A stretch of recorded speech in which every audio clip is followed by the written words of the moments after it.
Students नमस्कार। आज हम पढ़ेंगे डिफ्यूज़न के बारे में। डिफ्यूज़न का मतलब होता है कि द्रवों एवं गैसों के अणुओं को अधिक सांद्रता से कम सांद्रता की ओर जाने की प्रक्रिया को हम क्या कहते हैं? विसरण कहते हैं। Diffusion is the process of movement of molecules under A connection gradient, यानी कि जो विसरण में प्रक्रिया होती है वो अणु क्या होते हैं, एक स्थान से दूसरे स्थान तक स्थानांतरित होते हैं।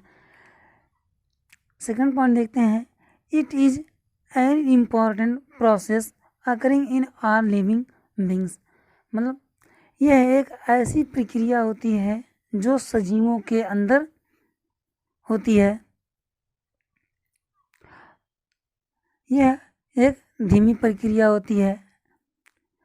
नेक्स्ट देखते हैं, diffusion helps the movement of substance इन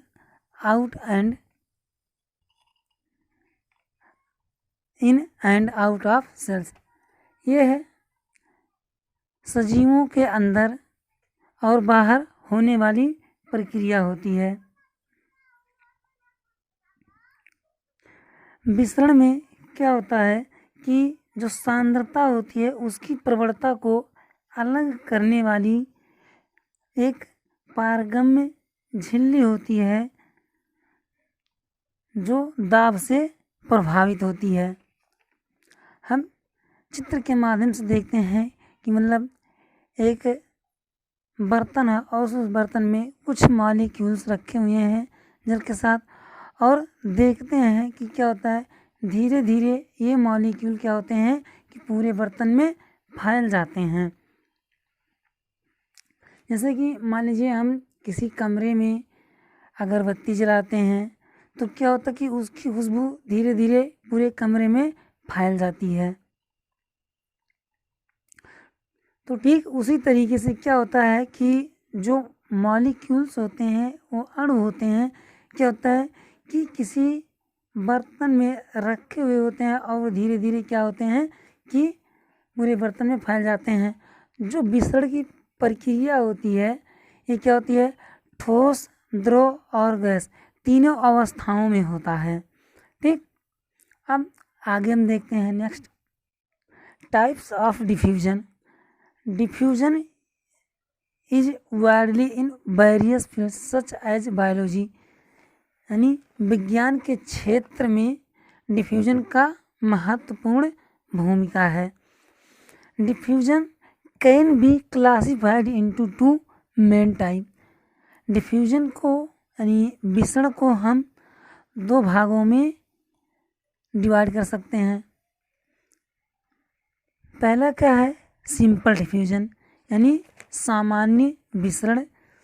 ये process in which the substance moves through semi-permeable membrane or a solution without any help from transport of protein। मतलब जो सामान्य विसरण की प्रक्रिया होती है इसमें कोई सेमी परमेबल मेम्ब्रेन की आवश्यकता नहीं होती है और ये बिना किसी प्रोटीन के ही क्या करते हैं, मूव कर जाते हैं, यानी आगे बढ़ जाते हैं। जैसे बैक्टीरिया डिलीवर स्मॉल न्यूट्रिएंट्स। जो बैक्टीरिया होते हैं वो क्या करते हैं कि जो स्मॉल न्यूट्रिएंट्स यानी पोषक तत्व होते हैं उनको क्या करते हैं, स्थानांतरित करते रहते हैं, और इनमें क्या होता है कि प्रोटीन की कोई आवश्यकता नहीं होती है। सेकंड देखते हैं, फैसिलिटेटेड डिफ्यूजन। फैसिलिटेटेड डिफ्यूजन होता है वो क्या होता है, सुसाध्य विसरण होता है। Facilitated diffusion in A passive movement of molecule across the cell membrane from higher concentration to the lower concentration। जो फैसिलिटेटेड डिफ्यूजन होता है इसे हम सुसाध्य विसरण के नाम से भी जानते हैं।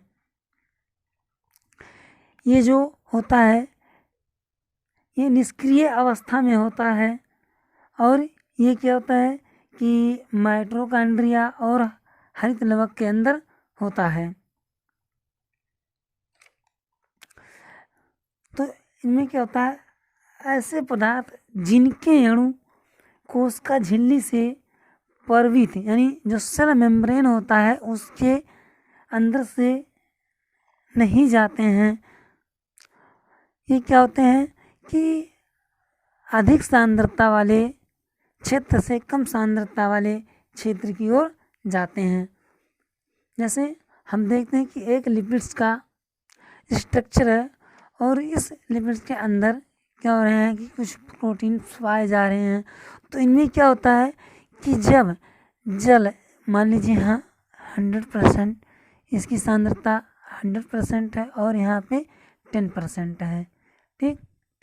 अगर यहाँ से यहाँ आना यानी अधिक सांद्रता से कम सांद्रता की ओर आना इसको, तो अगर इस रास्ते से होकर आ रहा है तो ये क्या होगा कि फैसिलिटेटेड डिफ्यूजन होगा, यानी सामान्य डिफ्यूजन होगा।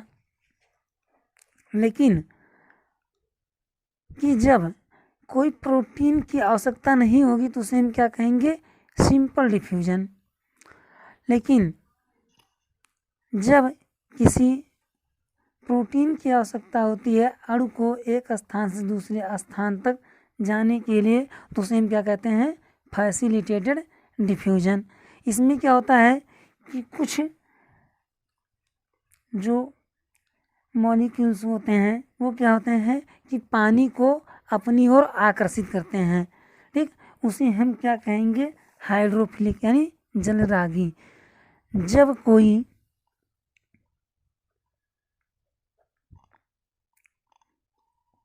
अणु पानी को अपने ओर आकर्षित करेगा तो उसे हम क्या कहेंगे, आकर्षित करता है तो उसे हम क्या कहते हैं, हाइड्रोफिलिक।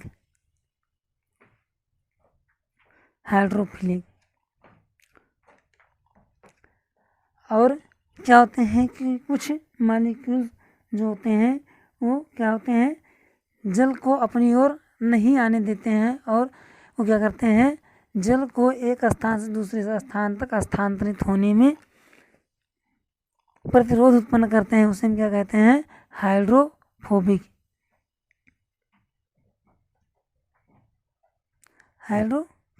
यानी जल विरागी जिसे कहते हैं,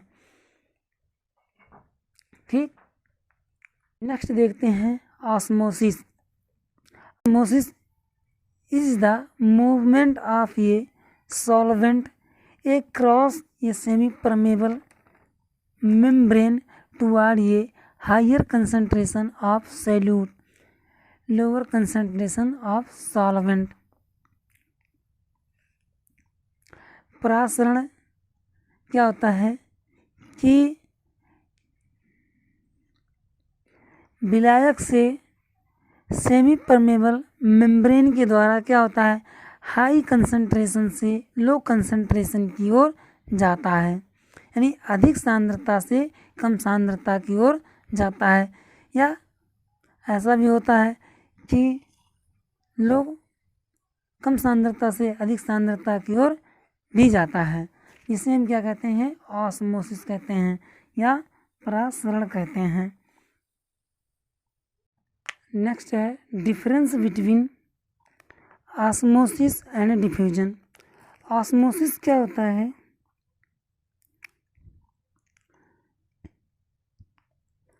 ऑस्मोसिस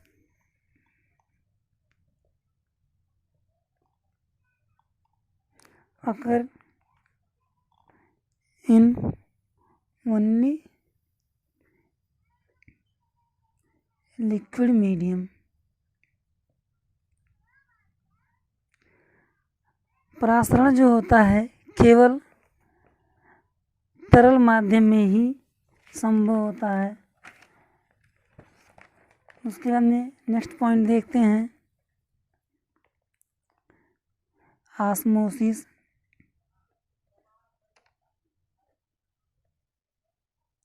रिक्वायर्स ये सेमी परमेबल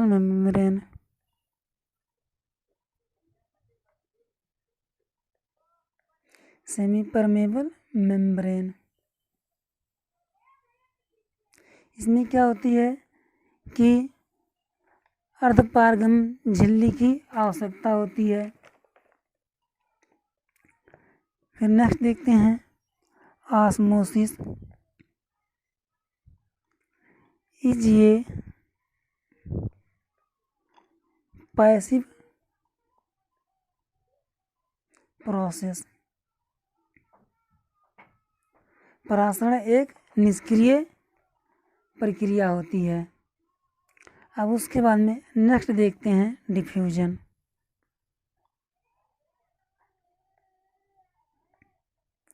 यानी विसरण।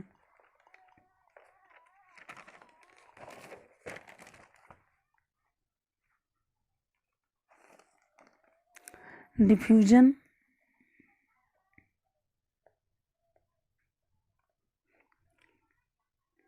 कैन occurs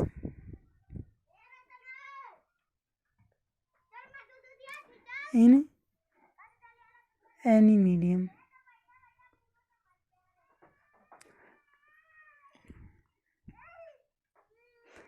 जैसे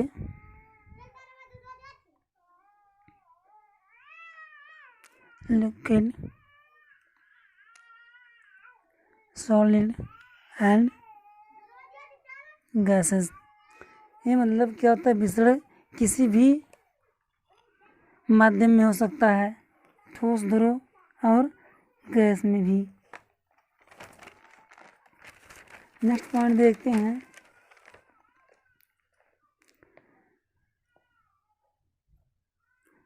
डिफ्यूजन डज नॉट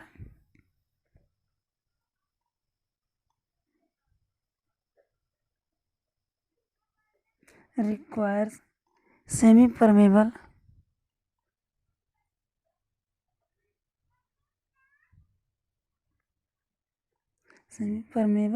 membrane।